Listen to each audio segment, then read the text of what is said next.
Welcome to Health Now from WebMD. I'm your host, Carrie Gann. We have a great show today, but first, take a second to make sure you've subscribed to our show wherever you're listening to podcasts. It's the best way to make sure you don't miss any of our episodes. Thanks. Okay, let's get started.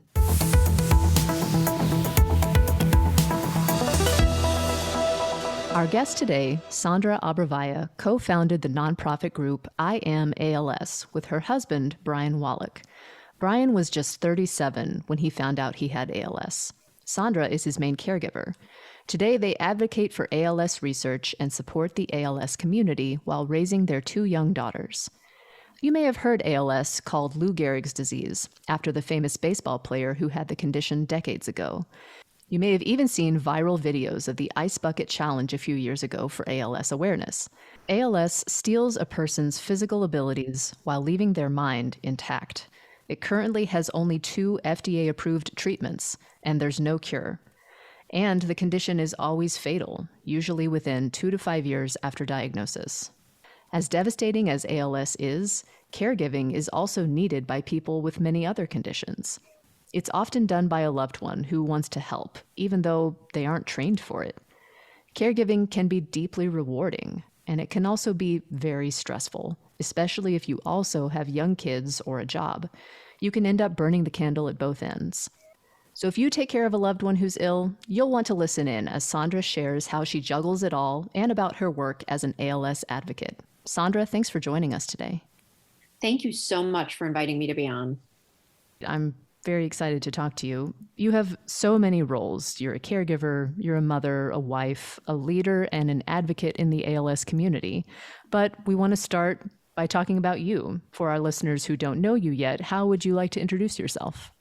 I probably would start by saying that I'm a first-generation American. I'm the daughter of 2 immigrants who are from Istanbul, Turkey. I come from a family of scientists, research scientists. My parents came to the U.S. to get their PhDs and then their postdocs. And so my whole life has been steeped in the scientific and medical community, even though professionally I chose a different path. What was their area of study? My mom's a molecular biologist, and she's spent much of her career in the HIV sector working on diagnostics. And then she focused for the last year and a half on COVID diagnostics. And then My father is a chemical engineer and has been primarily focused on clean energy technology and exploratory research. So you were already very familiar with medical research and scientific research communities and ins and outs of all those processes. Yeah, well, when I was getting ready for heading off to college and thinking about my own career, I was really passionate about theater. And so I think my 2 immigrant, scientifically oriented parents were very confused how that all happened. But it turns out I did theater and then politics and then government and nonprofit work. And then lo and behold, here I am back where they started. Wow. In science. Took a journey to get there, but here you are.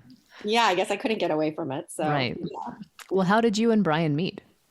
Well, Brian and I met working in politics. So we met in 2008 on the Obama general election. And Brian, had been on this campaign for a long time. I can't even remember if Brian was I don't know. He was one of the first 50 people to join the campaign from the very get-go. Oh, wow. So, yeah, he'd been on since the very early days. And I had been working in government for some time. And at the time I was serving as the press secretary to Senator Dick Durbin, who is an incredible leader.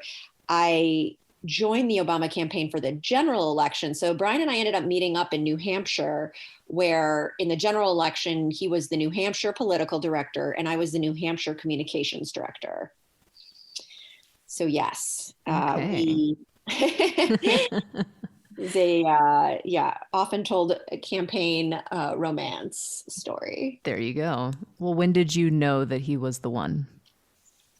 Well, I mean, Brian is a very cute guy. So, I mean, That I helps. was, yeah, I was kind of intrigued from the get go, but we ended up working together a lot because as the political director on a campaign, your job is to elevate the candidate on local radio and TV and with print stories. And so ultimately, the people who do that are your surrogates in the state. And so Brian's job was to cultivate relationships and support with state legislators and state representatives. And my job was to get all his people in the press. So we ended up having a lot of fun working together. Brian thought he was really good at things that he wasn't always that good at, like writing press releases and navigating sound bites and whatnot. But he's obviously incredibly smart and capable. And so I don't know, we had a good back and forth, a good relationship where we constantly challenged each other in a work setting and realized it was just fun to generally hang out. So That's yeah. great. Well, you guys probably worked closely together, so you probably had a lot of time to hang out, get to know each other. Yeah, that's why when everyone's like, "Oh, did you like have a first date?" I'm like, I don't even. That's like, what was the first date? I don't know. It was like the first 400 hours we spent working together until midnight. So Exactly. Yeah, that's a job. I mean, that requires so much time and energy, both from a mental standpoint and a physical standpoint too. yes, absolutely. So, when did Brian first notice the early symptoms of ALS? That something just wasn't right. How did he find out that ALS was causing those symptoms? Yeah, well, I didn't know when Brian first noticed the symptoms. At the time, we had a 2-year-old, and I was pregnant with our second daughter. And Brian didn't actually even mention these symptoms to me because I guess they didn't feel important or noteworthy to him. He thought maybe he was just kind of tired because his left hand was cramping. Sometimes he had trouble holding a pen.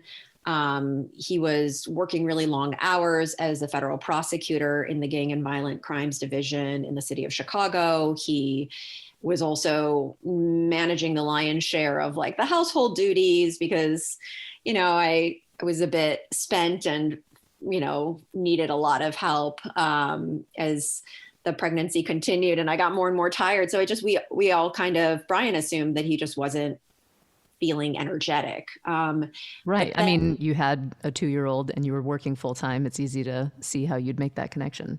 Yeah, exactly. And even when we actually had our second daughter and we were in the hospital with her, he actually went to the doctor because he had a cough that I was worried about. So the reason he went to see a doctor in the first place actually didn't have anything to do with the symptoms that ultimately were linked to ALS. Wow.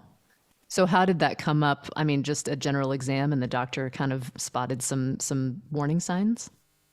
Yeah, I mean, Brian was trying to channel me at his doctor's appointment where I say, like, you always tell the doctor everything that's going on, even if it's not the reason you went in. And so when he was there to talk about his cough, he mentioned the weakness in the left hand and the cramping. And then I think, he then also mentioned some tremors in his left arm that at the time were pretty subtle, but the primary care doctor took a look at all that and, immediately booked Brian an appointment with a neurologist out of an abundance of caution.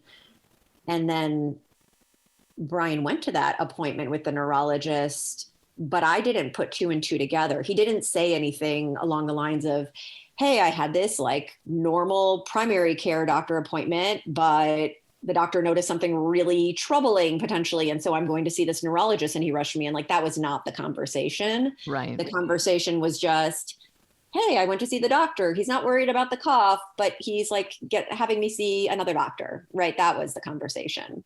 Got it. Okay. And what year was this? Well, yeah, Brian was 37. So that was 2017. Okay. So how is he doing today?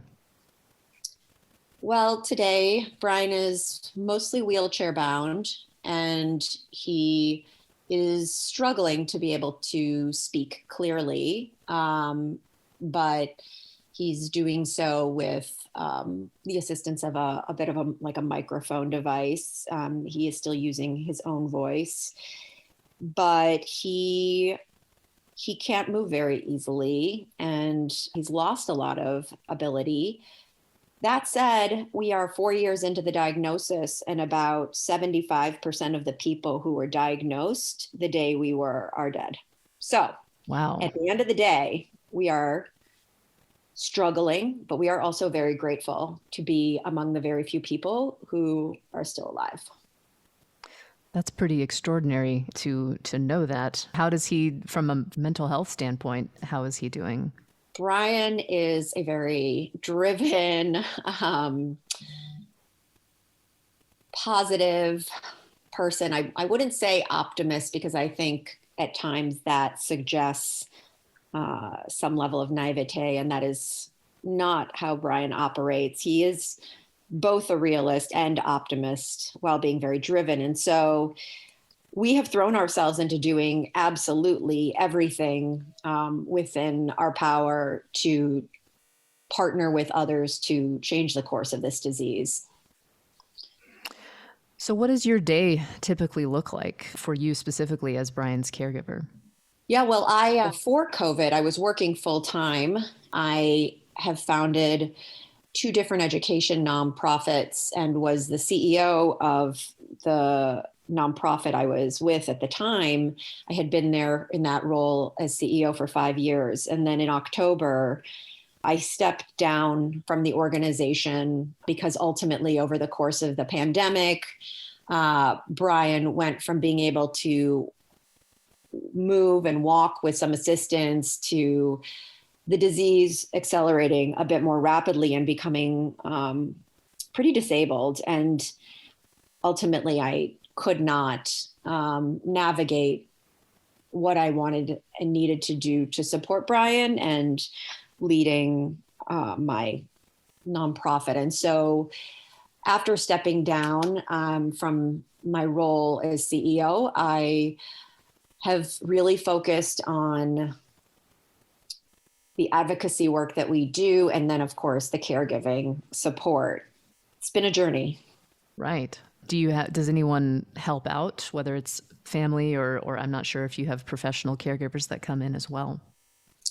Yeah, it's an interesting question. I think there are probably so many people in this position who find themselves caregiving without a professional background in caregiving, and none of us ever expected or wanted to be in this position. For us, the reason why I have become the primary caregiver to Brian is perhaps similar to why others have and different from yet other people. But it is because during COVID, we did not feel comfortable with caregivers coming in and out of our home and the potential risks of exposure to COVID. Brian's respiratory capacity is somewhere around 60%. And so for someone like Brian, and the risk of COVID is pretty significant. And so we decided that I would do what I could to manage it sort of in our bubble until things changed. So yeah, that's an extraordinary additional challenge that you would never have banked on, having a pandemic like this, and suddenly having Brian get worse right in the middle of it. absolutely. And I read a recent, very powerful New York Times piece about parents of children with severe physical disabilities and illnesses who found themselves in the same situation. And sometimes it was because they didn't want to take the risks and they made the same calculations our family did. And at other times, they were facing what was a home caregiving shortage, given the demands that the COVID pandemic put on the healthcare sector and on nurses in general. So for lots of reasons, many families found themselves in similar situations, and it was very challenging. So as we've now been vaccinated and others are getting vaccinated, I've begun to partner with one other individual who has been essentially tag teaming caregiving responsibilities with me. So I can get breaks and they can get breaks, because at the end of the day, Brian does need support from the moment he wakes up until the moment he falls asleep. And that's not a one-person job. Right. So aside from the caregiving duties that you've taken on, just in terms of caring for yourself and still paying attention to you as a whole person, do you ever ask for help from others so that you have time to tend to that aspect? You know, I know many people, even if they're not dealing with a condition like ALS, many people have a hard time asking for help, just from others, just in general. Do you find that that's difficult for you, given the situation that you're in? I mean, I always ask for help. Well, good. I ask for help more than the average person asks for help, whether they have caregiving responsibilities or not. I'm very we can all take a lesson from you then. That's good. Yeah, no, maybe not, but I lean on other people a lot. I ask the people in my life for a lot. My love language is acts of service. So I am most touched and moved by when and how the people in my life help me out and help me manage what is now a tremendously difficult ordeal. I think that asking for help during COVID was quite challenging. There were so many people who wanted to help, and I was restricted by the protocol we were following in accepting their help. And so the world for us has just started to open back up again. But I mean, absolutely, I ask for help 24/7. That is great. I mean, it can be hard though, you know, to let other people in, especially if you feel like, you know, I know a lot of people out there might feel like they're the only ones who can really handle the situation, but it's good that you have a network that you don't mind turning to. That's great. Yeah. I mean, well, certainly there are things about navigating caregiving support for an ALS patient that, you know, give you pause in terms of stepping away. So for example, Brian on several occasions has had choking scares. And so you do consider, all right, if I'm going to leave the house for 2 hours, who is with Brian? And is the person with Brian equipped and prepared to handle and like successfully resolve a potential choking situation? Right. So it's never straightforward. Mm-hmm. I'm certainly not shy in asking for help, but then navigating how and when the help folds in is always complex. Certainly. When it comes to taking care of yourself, again, as a whole person, do you have any go-to ways that you sort of lean on, whether that's taking care of yourself physically or emotionally? Well, I think I took this silly test, and well, Brian scored as a 100% extrovert. I scored as a 60% introvert. And so I actually really benefit from just being alone. Like just literally like under my gravity blanket, like staring at the ceiling, just decompressing. Like I just need to reset. And I don't need a massage. I don't need a manicure. I just need alone time. And that is certainly hard to come by. And so I truthfully have not been great at taking care of myself over the course of the last year and a half. It has felt like a nice thing to hear from people, suggesting that I do so, but in an effort to just survive ALS and this pandemic, it's been nearly impossible to do much of the time. Oh my. Because I'm sure you were also taking care of your kids as well, since school was not on the table, and you had to be there for them as well. Yeah. So for our 3-year-old, actually, today was a huge, huge day because she was in a Montessori program before COVID. And then she's literally not been in a school or camp setting since COVID began. And today was her first day of summer camp. And she could barely calm herself down to fall asleep last night because Oh, today was her first day of school, she called it. And so, the level of isolation and like the brutality of that level of isolation for young children who have parents who are immunocompromised has been unbelievable. And so I've also, you suffer watching your baby suffer while other families have been in a position to be more relaxed and that kids can play outside and what have you. Our kids have been very isolated. And so the joy that I had this morning taking my 3-year-old to summer camp and truly like it being her first interaction in a group school or camp setting in a year and a half. I can't even say how much that means to us. that is so exciting. Gosh. But that sounds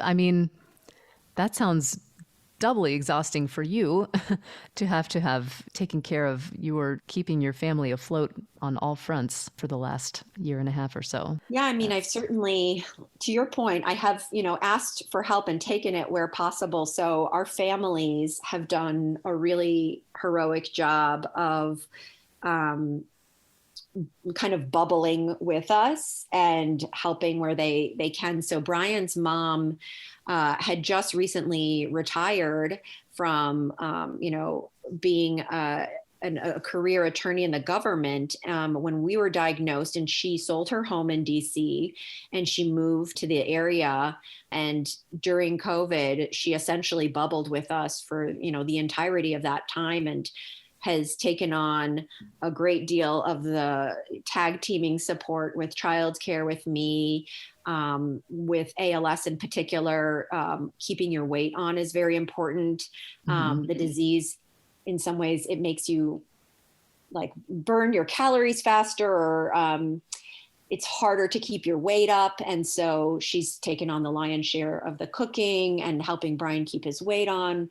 And so my mother-in-law has played a huge role in helping us in a number of ways. My parents are both working full time, but any moment that they're able to on the weekends or whatnot, they support our family. And, we actually, after getting diagnosed, were living in the city, and we decided to move closer to my parents in the suburbs of Chicago. And the way we decided which house to buy was literally what house was on the market that was as close to my parents as possible. And so it was a very sophisticated real estate search Yes. that resulted in making an offer on the house 4 doors down from my mom and dad. Wow. So every weekend, our girls pack up their mini suitcases and they roll them down 4 doors and arrive after a long journey at my mom and dad's house for a night stay to sort of give Brian and I a moment to catch our breath. Right. Well, that's wonderful. I'm glad that you have such a strong network of folks around you. That's really wonderful for you and for your girls. That's great. Yeah, it's incredible. Do you feel like people get what you're going through? What is it that you wish they knew about your experience as a caregiver? I think it's really hard to comprehend what this feels like unless you go through it. I don't know that there's any version of an explanation that would have registered with me pre-diagnosis what this experience is like. But I think I think people understand that in some ways you live in an alternative reality. You don't you don't go on camping trips or, you know, like take a hike as a family. You don't easy breezy like decide to do a family bike ride, right? Like all the normalcy of life without a significant disability, without a significant illness, without, this significant burden. It's just, it's beyond reach for most of us. I would say. And I see people like wanting to bring me into their realm of reality. And like, I occasionally like dip a toe back into it. But most of the time I feel like we're just in a different zone. Is there something you could say to someone that would really encapsulate your experience, or something that you wish that they would just remember about what your life has to be like right now? Yeah, I mean, I think I was nervous when we were diagnosed that people might not get it or come through for us in the ways we needed. And I've been so surprised in the best of ways with how people have come through.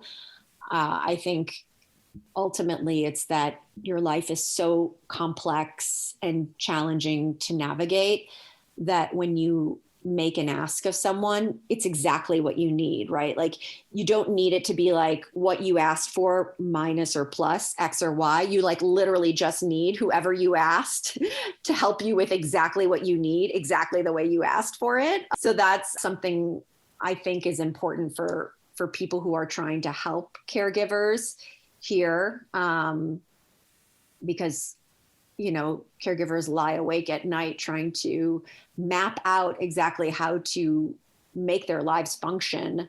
And they understand all the interdependencies of this puzzle. And when they make an ask of someone outside of their little bubble, they know exactly what they need.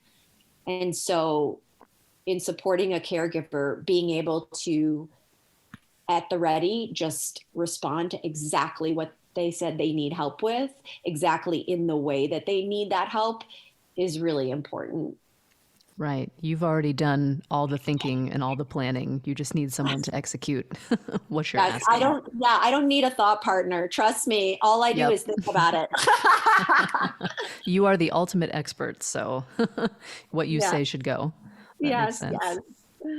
Well, you've talked about having family close by, fortunately, and people who've been able to step in, even with the limitations of the pandemic.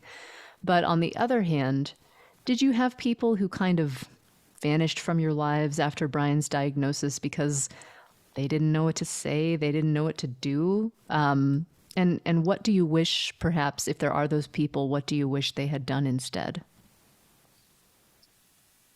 There are only a few of them. I've been very grateful that they have been few and far between. But as any caregiver can tell you, you remember, you Yep. don't forget. It does hurt, even if it's only a couple people, it does hurt. And it doesn't have to be anything sophisticated. It can just be, I heard the news, my heart is with you. I'm thinking about you. It really doesn't have to be anything beyond an acknowledgement of pain and of whatever particular tragedy you're going through. Mm-hmm. I think people, and I've experienced this as well. It feels like nothing that you can say would really make a difference, or it would be something that someone has heard before. But it sounds like it's still important to say it, even if it's nothing, amazingly unique or helpful. Absolutely. You just want people to acknowledge that you were hit by a bus, right? Mm-hmm. Like Mm-hmm. to not reach out after you're hit by a bus is like, guys, I was just hit by a bus. Like, you could pick up the phone or you could send me a text message. But I do feel very, very, very like lucky that is truly a few and far between situation. So, we have received, in large part, sort of this opposite reaction, which is that people who maybe we were friends with, but not even as close friends with in the past, we've become much closer with, because our friends have dug in much deeper with us. Mm-hmm. Well, that's very good to hear. Do you have any advice to other people who suddenly find themselves caring for a loved one, whether it's a condition like ALS or another condition? Is there any piece of advice that you think would have helped you when you were starting down this path? Well, Brian is a very positive person, as I mentioned, but he's been told that he's going to die,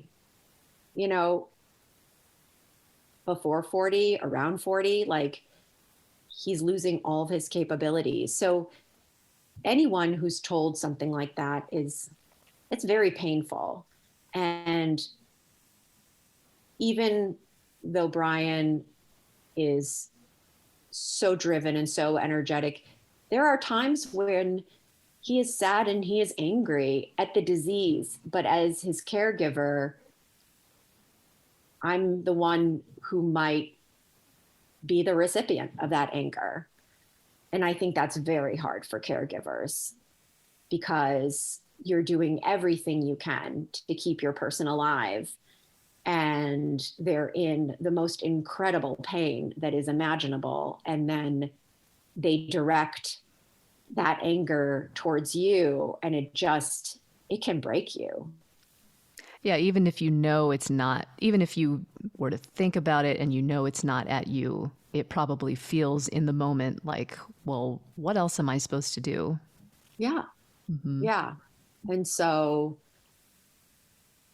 just taking a moment to step away and call a friend or call a family member, because you need to be reminded in those moments that that's not real, right? That your person is not blaming you. They're just in an incredible amount of pain. Right. Do you have to find outlets for when you're dealing with grief or frustration or anger? I don't know if you feel like you have to be careful expressing those around Brian, or if you have to find another way to sort of let it go. It's interesting, when we were diagnosed, and I don't know, even sometimes I get this advice, like, don't tell Brian, like, don't bring him down, don't make him sad. And that is some of the worst advice that I've gotten. I find that Brian and I work best when I'm open with him about my moments or phases of deep grief where I feel like hope might be slipping through my fingers. I need to be able to communicate my highs and lows with him openly. And if I don't, in many ways, it isolates us from one another, because then we're not operating as a unit. And so I certainly don't know how every other couple or caregiver, works, and everybody's different. But for me, I learned that I need to be open with Brian about how I'm feeling. Mm-hmm. And that helps us both get through it. Before we let you go, I'd love for you to tell us about the nonprofit that you and Brian founded, which is called Am ALS. What are your goals for this group? Yeah, well, we founded Am ALS over 2 years ago, and it has already helped generate $83 million in government funding for ALS. Wow. So it is That's truly amazing. Yes, it is the ice bucket challenge that nobody knows about outside of our community in some instances. And we were able to accomplish that by this incredible army of patients and caregivers who we provided a platform for action and some support, and they took it from there. And so it's truly one of the most remarkable feats in community organizing that is happening right now with the ALS community. And our current focus is very centered on getting ALS patients access to treatments. And so while you noted that there are no meaningful FDA approved treatments, there are sort of two currently approved treatments that marginally slow the disease, but there are more promising treatments in the pipeline for ALS patients that are facing bureaucratic hurdles at the FDA. And while bureaucracy runs its slow course, people are dying. And this is a moment very much like the HIV community found itself in, where patients and caregivers need to speak up and let the FDA and other critical players know that we need to operate differently. This is a disease with urgency. And these two therapies that have been slowed need to be approved, and patients need access now. Right. I think I was reading recently where the FDA recently approved that drug for Alzheimer's. And I was reading about the ALS community's response to that approval, seeing as how I think there was kind of the evidence was a little weaker than usual. I'm not sure if that's exactly correct details, but I'm curious if you have been watching that story with hopeful eyes for what it might mean for these ALS treatments. Absolutely. And we need to see the FDA apply the same standards to the ALS therapies. In fact, one of the two therapies that the ALS community is asking for approval of met its endpoints, right? It met the requirements that FDA expects of a therapy and trial. And yet it has not been approved for patients. And so the FDA needs to explain how they square a decision like that with one that has approved an Alzheimer's drug, which did not meet all of the endpoints in the same manner. And so there is both this drug, AMX0035, from a company called Am ALS, and there's a second drug called Neuron, which is a stem cell therapy, which did show improvement or impact with a subset of patients and should be granted partial approval for the subset of patients it helped. And so ultimately, we need to see FDA give patients access to therapies that have met these bars of efficacy. Where can people go to find out more about your organization and all the work that you're doing? It would be tremendous to have as much support as possible to mobilize action in these two areas. So if you have even 10 seconds in your day, if you go to iamals.org, there is a very quick auto form you can fill out to request that FDA come before Congress and explain its decisions on these two therapies that ALS patients are dying waiting for. And it is a very straightforward, quick way for anyone listening to have an impact and to show Congress that this matters, that this is a community of people who deserve a chance to live, who deserve access to therapies. That's great. Thank you for sharing that. Sandra Abrevaya, thank you so much for sharing your experience with us today, and our best wishes to you and to Brian as you guys continue through this journey together. Thank you so much. Thank you for shedding light on this. This disease will change course. It will turn from terminal to chronic, but only if everybody listening today cares and engages. And there are such easy ways to engage. So please do join us at iamals.org. That's great. Thank you. Thank you so much.